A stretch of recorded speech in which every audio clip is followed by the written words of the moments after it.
are we? Tell us. Tell the world. Here!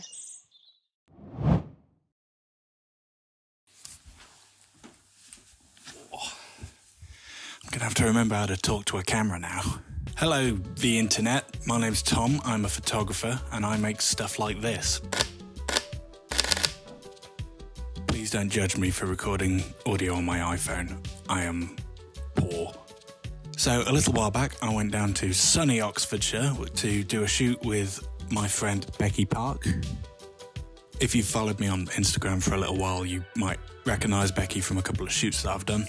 The plan was to go somewhere a bit rundown, a bit dishevelled, and shoot something that was somewhere between End of the World and Taylor Swift Reputation vibes. Mostly there was an excuse for Becky to wear her fancy boots.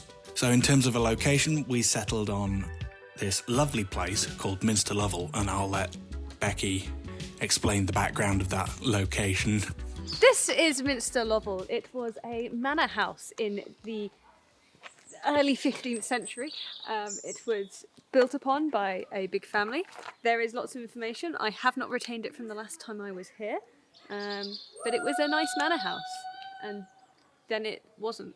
Yeah, I'm trying to remember actually. I think something about he got into trouble with the king, the guy who built the house, and then they had to flee, and then the king people came and destroyed the house. The king people. The king people. It's all on there. What are your thoughts on this whole situation? It doesn't say anything about someone being killed. Trying to scan for what you were. You thinking fake news? They didn't. Oh, no one's killed. Well, I'm not What? sure if he was killed. There Oh. were rumours that a body. people came. The king people. There were rumours that a body was found in one of the towers, but I can't remember the information from last.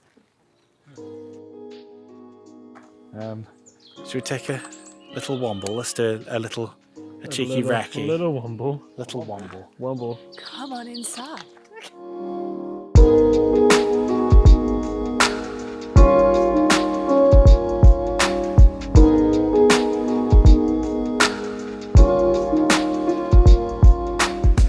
So we had a bit of a womble round, did a bit of a recce. Normally I like to do this beforehand if I can, get a sense of the geography of the space, and hopefully get a few shot ideas, but it's not easy to do that when the location's 2.5 hours away.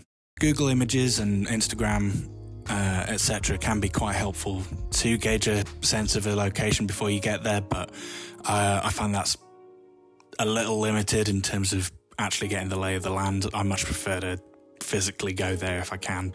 Luckily the place wasn't huge, it took us about 10 minutes to wander around, get a sense of the location, and by then we had a good idea of what we were going to do, so we made a start.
One thing that really helped us going in, and that I'd recommend to any photographer doing portrait photography, particularly if it's themed, is we created a mood board. We went through and created a Pinterest board of various shots that we felt fit the theme or inspired us. So that gave us a good idea of what we wanted to achieve with the shoot, and gave us a little bit of a tick list to go back on in case for whatever reason stuff wasn't coming to us, because that can happen a lot when you're out on a shoot. You're kind of in the heat of the moment, you're getting great shots, and then suddenly your mind goes blank. You have no idea what to do next. Also, this can be especially helpful when you're working with people who aren't necessarily professional models. I've worked with Becky a few times and she's excellent to work with, but she will tell you she is by no means a professional model. So for your model or subject to have something like a mood board to look back on the day, or indeed to look over in the run up to the shoot, so they have some stuff to practice and also some stuff to fall back on in the same way. I'm waffling a lot. Hopefully there's some good stuff in here. So yeah, that's a little bit of behind the scenes on that particular photo shoot. We had a lot of fun shooting that, especially because at the end of the day, we had some very nice chips. We're both very happy with the results, especially Becky, who sent me this picture moments after opening the photos. I think that means she likes them. But yes, thank you for watching my first little foray into the YouTube space. This is hopefully the first of many. If you are interested in a portrait shoot or any other shoot for that matter, please do drop me a message. My details are in the description below. Like, comment, subscribe and all that. Please be nice. And I will see you in the next video.